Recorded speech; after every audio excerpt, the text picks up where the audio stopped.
Hitachi C8FSHE 8.5-inch sliding compound miter saw.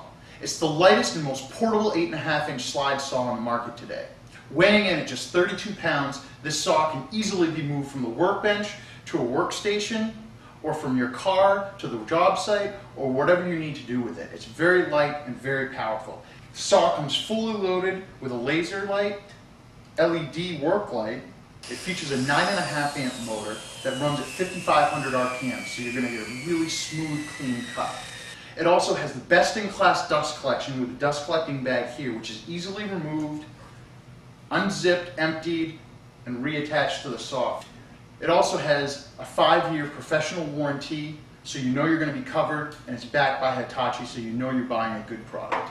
I'll now show you how easy it is to change the blade on the 8.5-inch sliding compound miter saw. First thing you want to do is make sure that your power is disconnected. You never want to attempt changing the blade without the power being disconnected first. The only tool you're going to need is the included hex wrench. The first step is to remove the access panel so that you can gain access to the arbor underneath this panel. Just loosen one screw. This will drop down. Set it out of the way.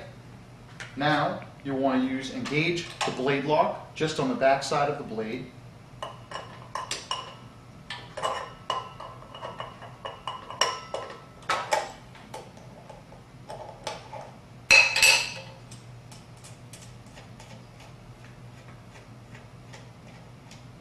Remove the arbor bolt, which in this case is a reverse thread, because all chop saws, the threads are reversed so that when the blade is spinning, if for any chance the bolt was loose, it would tighten the bolt as opposed to loosen it.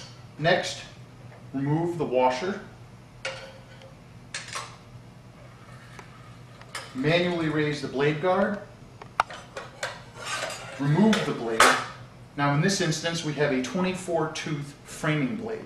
This comes with the saw and can be used for cutting dimensional lumber and doing rough framing and cuts that don't need to have splinter-free results.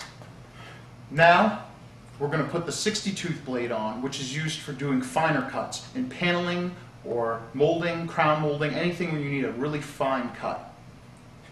Make sure that the teeth are facing in this direction because this is the way that the saw will cut. You want to have the printed side facing out.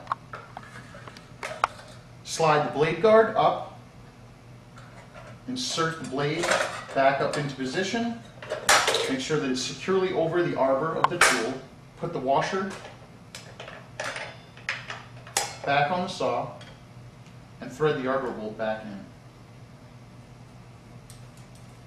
Again, remembering it's reverse for most thread types. So to tighten, you want to turn to the left. To loosen, you want to turn to the right. Engage the blade locking device on the back side.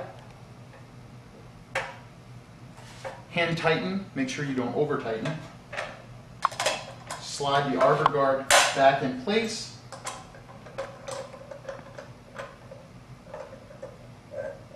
Securely tighten, and you're done.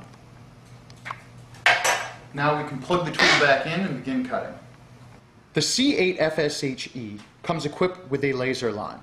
This can be used to mark either the left, right, or center of the saw cut.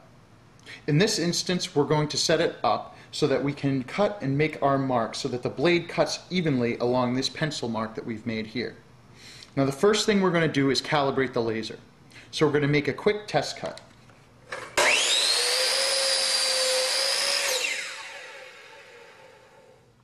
Having done that, now we're going to use the small adjustment knob located just to the right of the laser. By turning this, we can move the line further to the right or to the left of the saw cut. In this instance, we want it to be just on the left edge. So without moving the workpiece, I'm going to move it until it lies just along the edge. Now that we have that adjusted, we can go ahead, move our workpiece over, and now we know that that laser line is exactly going to be on the left side of the blade and make a smooth cut.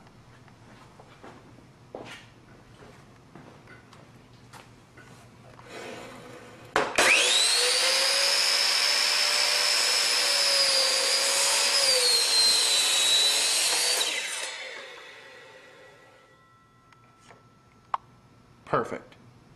Now that we've calibrated the laser so that it cuts just on the left side of the blade, we can now use that to align to absolutely any angle that the miter saw is capable of cutting, and eliminates all of the guesswork of trying to decide what angle you're trying to cut.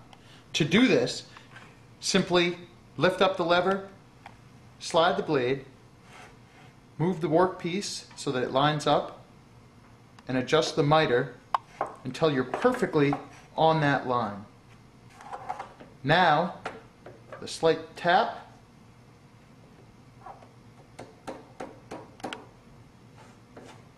we can twist the handle, lock the miter at that specific angle, and now we can make our cut without having to do any measuring or figuring out any type of angle.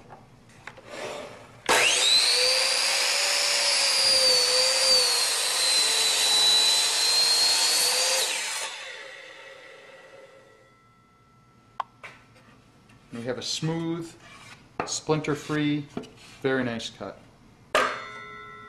The saw comes equipped with 4 positive stops on each side of the blade at 15, 22.5, 30, and 45 degrees, which are typically the most common cuts that you'll need to make. In order to move the bevel, simply with your finger lift the lever and the tool will slide easily. With releasing the lever, it will stop at each one of the angles that I aforementioned.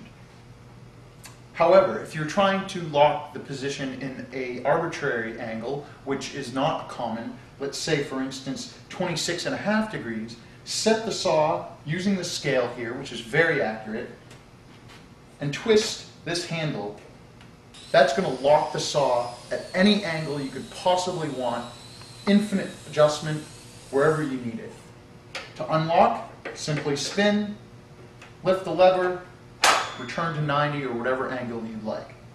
To change the bevel, you want to reach to the back of the saw where there's a lever.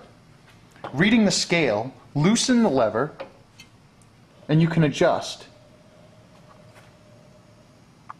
The saw comes equipped with a positive stop at 45 left and 0. Here, it's at the positive stop. Now, the handle can be tightened and you're ready to go. Similarly, loosen the handle, come back, and the saw stops at 90. Now, in order to go past 45 or to come to the right side 5 degrees, simply pull the pin located directly under the lever out. Now the saw can tilt 5 degrees to the right and up to 50 degrees to the left. This would be useful because we all know that in our old houses or when you're making specific cuts, you can't always guarantee that they're going to be at 45 degrees. Sometimes, in order to make the cut fit perfectly, you need to go beyond 45 or beyond 90. This tool allows you 5 degrees in either direction to accommodate for any type of variance that you may have.